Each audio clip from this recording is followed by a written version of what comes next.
I've owned a publicity company for 10 years after starting my career working for Steve Harvey as a radio and television producer. I've worked on TV and films with celebrities like Halle Berry, Forrest Whitaker, Terrence J, Amber Rose, Mike Epps. I've done concerts for Ice Cube, The Game, Music Soul Child. I've worked on books for Shirley Strawberry, Troy Byer, and I've done philanthropy projects with Hollywood's heroes like Danny Trejo. Throughout my career, all of the projects I've done have had one common thread. They all help people find their way.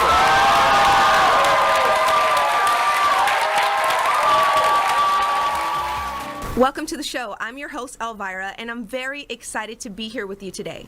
Today's topic is, when you help others, God helps you. Many of you might be thinking you have nothing to give, but the reality is we all have something to give. The show, I'm your host, Elvira, and I'm really excited to be here with you guys today because I know today's topic is going to help many of you. Today we're going to be talking about chasing your dreams. When we're young, all of us have dreams, but the big question is, why do so many of us never fulfill them? Welcome to the show. I'm your host, Elvira, and I'm very excited about today's topic because it's something that I deal with on a daily basis. Today's topic is, how do we eliminate negative thoughts? The reality is 100% of us have them, and we're all capable to control them and to eliminate them. From NBC's Last Comic Standing, or MTV's Punk'd. Everyone, please put your hands together for Ron G. Yeah! Party people, I need y'all to make some noise. Y'all look quiet, I need y'all to make some noise. Turn it up. Hey, one more time for your host, Elvira Guzman, everybody. Show us some love. Thank you. In this phase of my life, I am ready to settle down and get married. That wasn't the funny part. Okay, I don't have nobody in mind yet, but on the inside, I feel like I'm ready to get married. That's the crazy part. I want to get married, but I'm scared, because I don't know any happily married people. Real, you ever ask an unhappily married person what it's like being married? It started out as an explanation, then it turned into a cry for help. You ever try that? I was like, yo, what is it like being married? He's like, hey. Hey, take your time. You hear me? You better take your time. You better have all the fun you can right now. You hear me? Hey, let me tell you something. Marriage is work. I'm like, oh my God, really?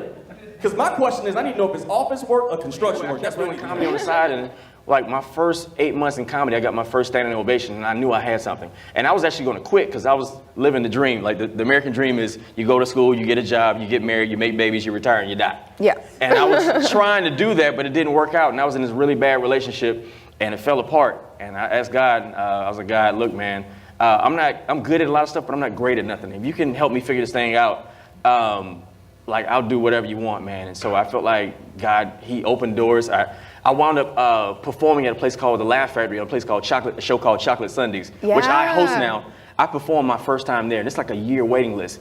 And I came to LA, visit, and I said, God, if you give me 3 things, I'll leave. I said, if you help me sell my house, you help me find a job, because I was unemployed the whole time. And then if you get my pastor's blessings, I'll move. And then my pastor blessed me. He was like, go. I sold my house, and I got a job over the phone in LA, like in 2 weeks. And they held it for like 3 months. And when I got here, I didn't know anybody here. So I came here to visit, met with my frat brothers. He was like, what you doing here? I was like, I got a job in Culver City. I said, I'm trying to find a place to stay. He was like, that's crazy, because I just bought a place in Culver City. He said, you can stay with me. I won't even charge you half. And it was a mile away from where my job was. And I didn't know nobody. So I just felt like God opened doors, and I'm supposed to be here. So do you think that because you weren't really doing your purpose, that's why you were getting fired, and now that you actually are doing your calling, God is opening all the doors? Absolutely. It's kind of hard to be an accountant when you're silly. Nobody trusts you with their money when you're silly. And the universe kind of told me, hey, look, I don't think this is what you're supposed to be doing. But with comedy, I can't see myself doing anything else. If I wasn't doing comedy, I'd probably be a great school teacher. You know what I'm saying? I'd be hilarious. Like, oh, you make learning fun, Mr. G. I'll be a hilarious school teacher, but I can't see myself doing anything else. And the cool thing about when you follow your purpose, like a lot of other things come out of it. Like I'm an actor, I do voiceovers, I've traveled the world, I do public speaking, I've done so much cool stuff just because I'm in the right path. Even you and I met on the radio show I do. And I'm like, I do radio show hosting too. And all the stuff came out of me seeing this light that God showed me, and I walked toward the light. But the crazy part is, I felt like if God told me I had to go through everything I'm going through to become who I am now, I probably wouldn't do it. You know what I'm Exactly. saying? Hi, I'm here at the observatory in Los Angeles, California, and I'm getting ready to interview celebrity actor, producer, and author Darren Dewitt Henson. He happens to be one of my very good friends, and I'm so excited to introduce him to you guys in a different way. How did you find the courage? Because I'm sure that you know there's a lot of people out there in corporate America that they're like, I want to be a comedian, I want to be an actor, I want to be a choreographer, but they just don't have what it takes to take that step. What would you tell them? I would say find a mentor who already does what I want to do. Speak to them, learn from them, and make them your friend. I think that's important because success leaves clues. You just have to know where to put your magnifying glass. So that's what's important to me, and I understand that. Like Jim Brown, I did a movie called The Express, and Jim and I actually met I love that movie. Yeah, oh, it's so good. Thank you. And Jim and I actually became friends during the Soul Food run. And then I wind up playing him in The Express. And I'm so glad that you like it. I'm really glad that you like it. Yeah, So, of course, it's one and I of my love favorite Soul films. Food. Oh, wow. And so for me, he became my mentor. You know, most people don't know, but he was probably the first African-American action hero in Hollywood. Wow. You know, back Yeah, in I the didn't know 50s and that. 60s. And he did this on-camera kiss with Raquel Welch in a movie called 100 Rifles. Like Jim Brown really broke ground, and especially for charismatic, intelligent men of color. And that was important for me to learn from him because, you know, in a way I am him in my body. So I just really learned that I'm a product of all of those people that I learned from. Wow.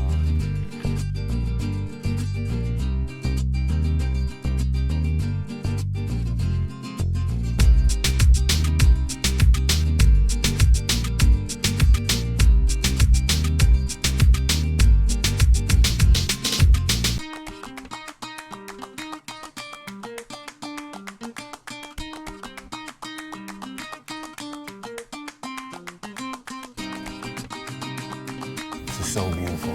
It is.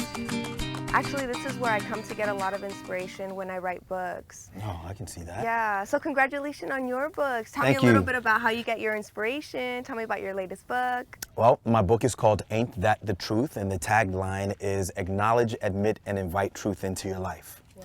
And one of the reasons I put this particular book together was because I found that whenever I speak to my fans, you know, they ask you a lot of questions, and it takes time, and you're dealing with so many people at one time. And I said, look, I can't be everywhere at one time, but a book can.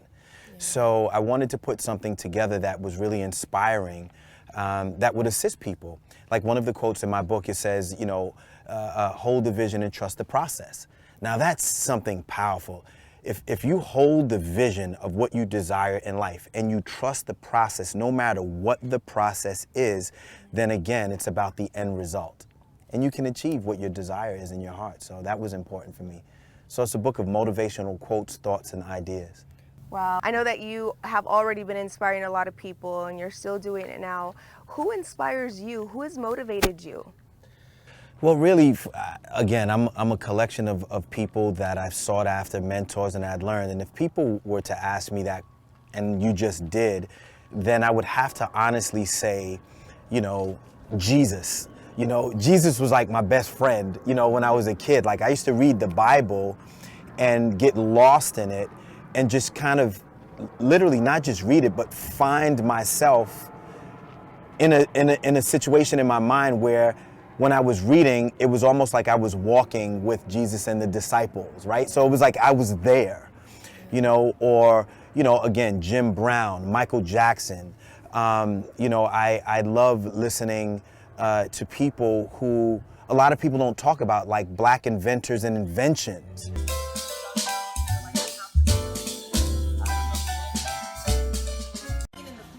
Just 10 years old. When did you realize that singing was your gift? Even younger than that, been in the church like 8 or 9.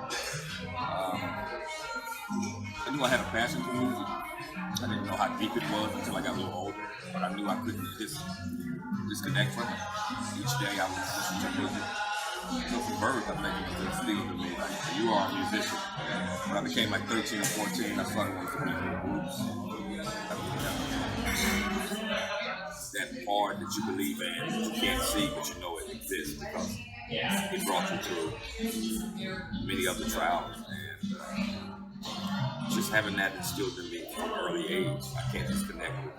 What advice would you give them to actually take the leap and do it? Stop putting up wall blocks, roadblocks for yourself, and making excuses to be elevated, making excuses to try things new. You have to be reckless with your passion. Words of Nipsey Hussle, passion, consistent passion, quality music, and loving on my fans. I think outside of the talent, you have to have a personality and a heart for the people. I think they need to see that. You appreciate it.